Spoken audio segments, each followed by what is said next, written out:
Be honest with me for a second. You've done this. You circled the same block downtown 3 times.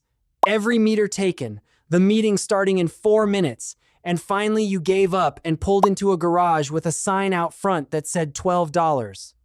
Then you came back 3 hours later, and the machine asked you for $41, and you paid it. You didn't argue.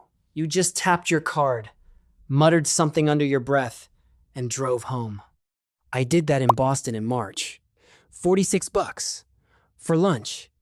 And I sat in my car in that stairwell-smelling concrete box for a solid minute doing math on the back of the ticket, because apparently that's who I am now, counting levels, counting spots per level, thinking, if this thing fills up twice a day, somebody is quietly printing money out of a hole in the ground. Then I spent the next 2 years finding out I was about half right, and that the other half is one of the most misunderstood businesses in American real estate. Because on paper, parking is perfect. Your product costs nothing to make, no inventory, nothing to ship. Nobody returns a parking space. The customer arrives, hands you money, consumes nothing, and leaves. It's a vending machine the size of a building. And in practice, plenty of garages lose money for a decade and then hand their owner a $2 million bill for concrete work. So which one are you buying? That's the video. First, a word problem, because parking garage covers about 6 different businesses that happen to have cars in them. There's the surface lot, which is asphalt and a fence and maybe a guy in a booth. There's the structured deck, the multi-level thing you picture. There's underground parking, which is the same product at 3 times the cost. There's the airport lot, which is a hospitality business with shuttle buses. There's the stadium lot, which does 80% of its annual revenue on maybe 40 days a year. There's hospital and university parking, which is a captive audience monopoly with a permit system. And there's the downtown commuter garage, which is really a subscription business dressed up as real estate. These are not the same thing. A surface lot in Nashville and an underground deck in San Francisco are both parking, in the same way that a hot dog cart and a steakhouse are both food. My buddy Marcus figured this out the expensive way. We worked together back when I was doing credit analysis, and around 2018, he and his brother-in-law bought a surface lot in a mid-size Midwestern downtown, 81 spaces. He called me the day he closed and said, quote, "Bro, it's asphalt. What's gonna break?" I said, "The asphalt, Marcus. The asphalt is what's going to break." But he was mostly right, and that's the important part. Surface lots are the cheat code of this industry.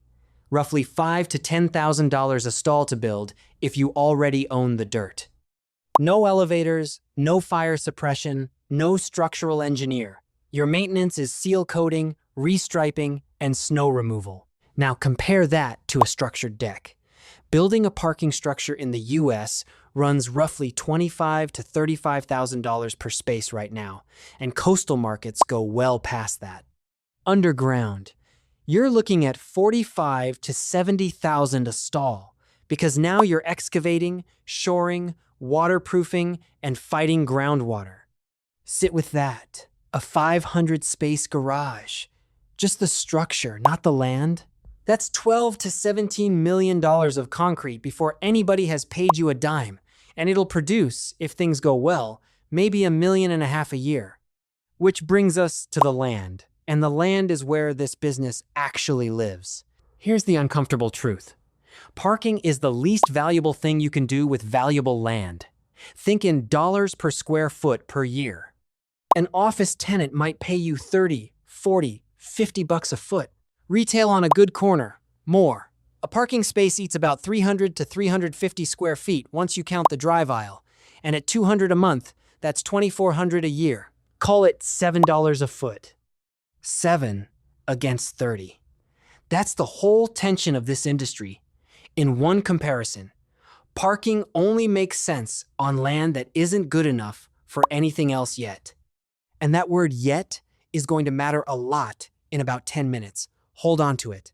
So let's talk revenue, because the revenue model is stranger than people expect. A garage has 2 customers, and they hate each other. Well, the economics hate each other. Customer 1 is the monthly parker, the commuter who works in the tower next door and pays a fixed amount on the first auto pay, never thinks about it. In Midtown Manhattan, a monthly space can run $400 to $700 and up. Boston, Chicago, Seattle, San Francisco, you're in the $250 to $450 range. Mid-sized city, maybe $90 to $175. Monthly parkers are predictable and low touch, and lenders love them because it looks like a rent roll.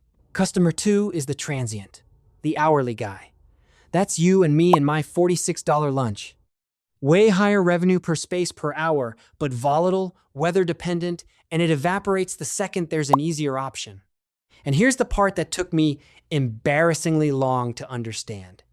Those two customers want the same physical space at the same time of day.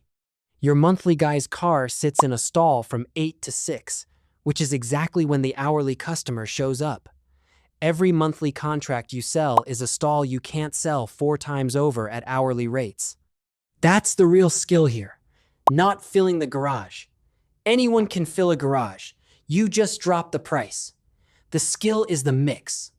Dana Whitfield taught me that. Dana was the senior underwriter at the shop where I started, mid-50s, coffee black, mug that said, "I'm not arguing. I'm explaining." Been doing parking deals since before I could drive. I brought her a garage running 94% occupancy, and I was pretty pleased with myself.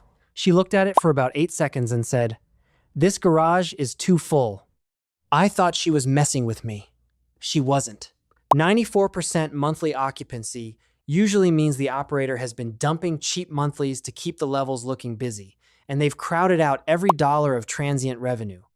A garage at 75% monthly with real hourly turnover on the top 3 levels will often out-earn the full one. Full isn't the goal. Yield is the goal. Same as a hotel, same as an airline. You're selling a perishable unit of time. Okay, revenue side sounds good. So where does it go wrong? Operating expenses in parking usually run 30 to 40% of gross revenue, which sounds fantastic, next to an apartment building at 45 or 50. That number is where the parking is a money printer reputation comes from. But it hides the single most important line in this entire business, and most first-time buyers underweight it or skip it entirely. Concrete. Here's what's happening inside your garage while you sleep. Reinforced concrete has steel rebar in it. Water gets in through cracks in the deck. And in northern climates, that water is carrying road salt off the bottom of every car that drives in. Chloride reaches the steel. Steel corrodes. Corroding steel expands, roughly 6 or 7 times its original volume, and it pushes the concrete apart from the inside. That's spalling. That's the chunk of ceiling that lands on somebody's hood.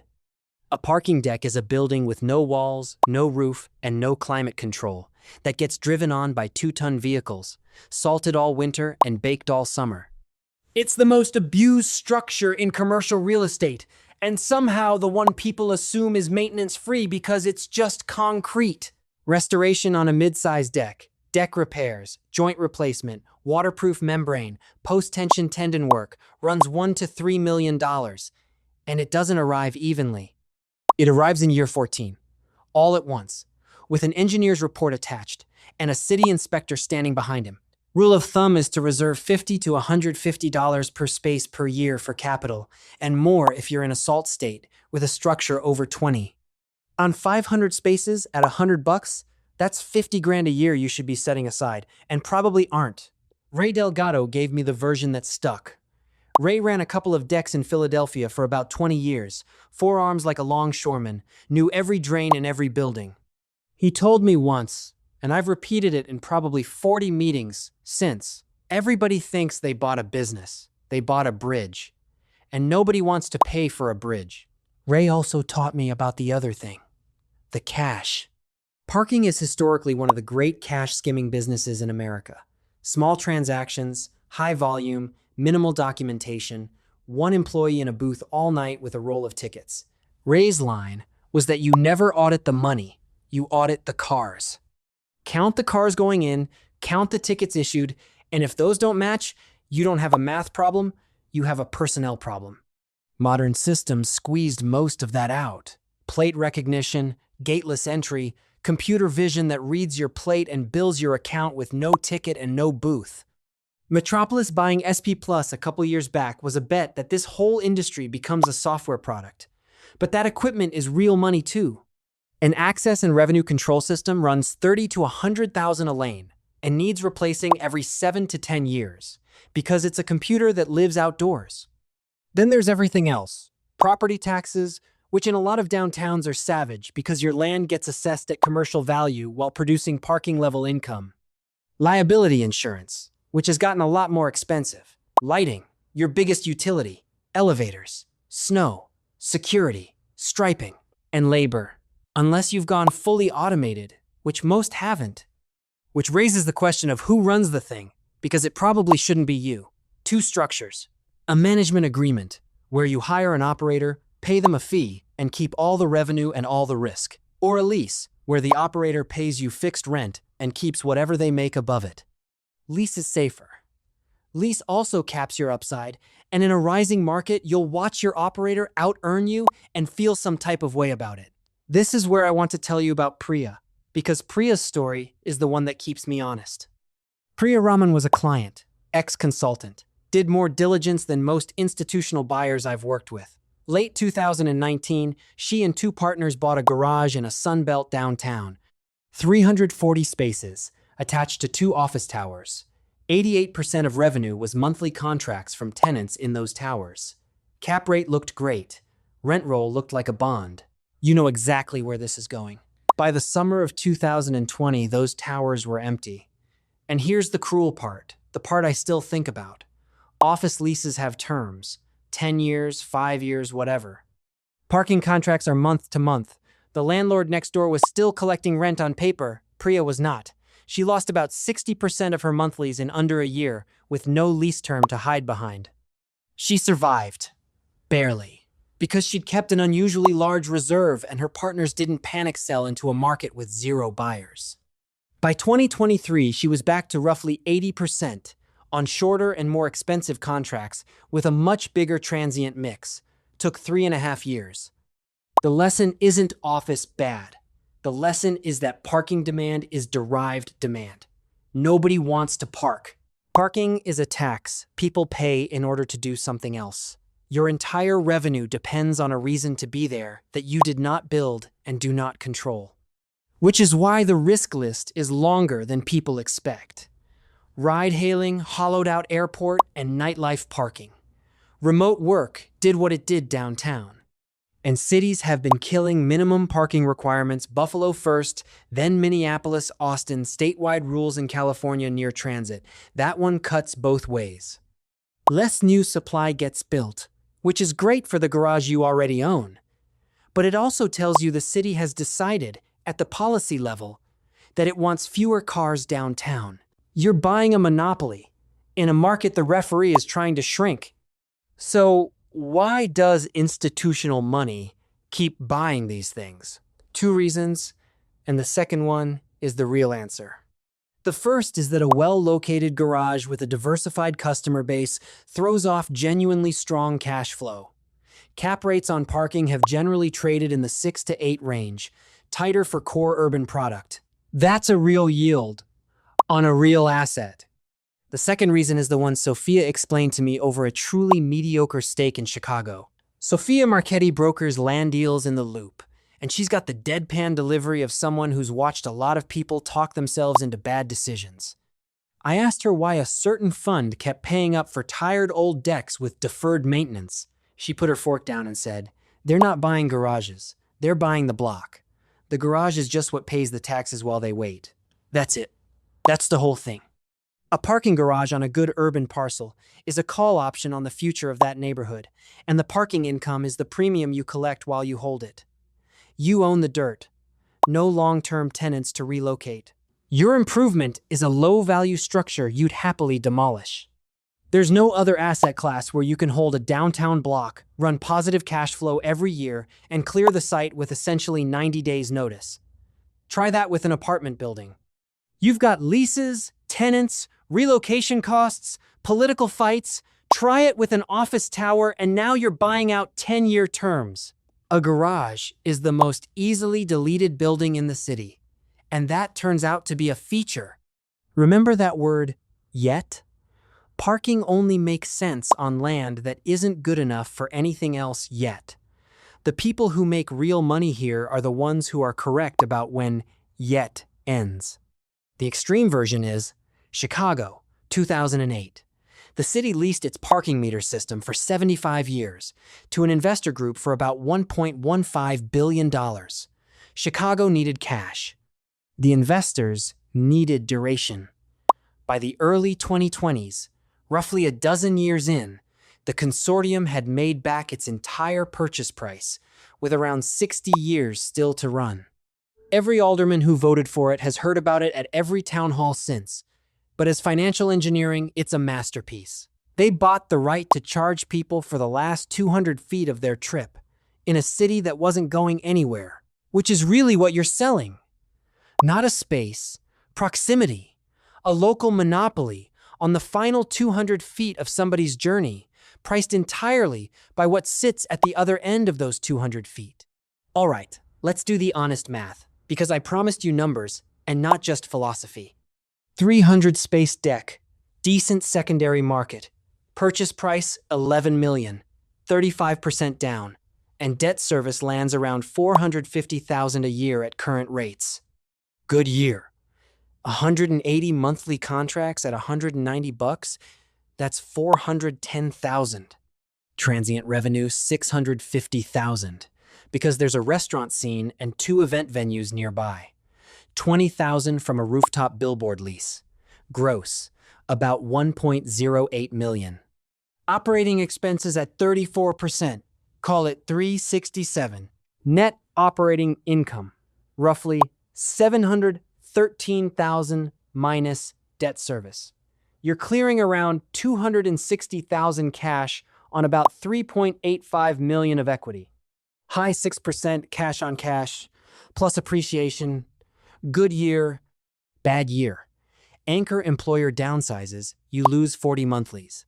A structural inspection flag spalling on levels 3 and 4, and the repair scope comes back at $850,000. Insurance renews up 22%. Gross drops to $920. NOI falls to about $540. You still owe $450 in debt service. That leaves $90,000 against an $850,000 repair bill you cannot defer because the city inspector has now read the same report you did. That's a $760,000 hole in 1 year on an asset that made you $260 the year before. And nothing in that scenario is exotic.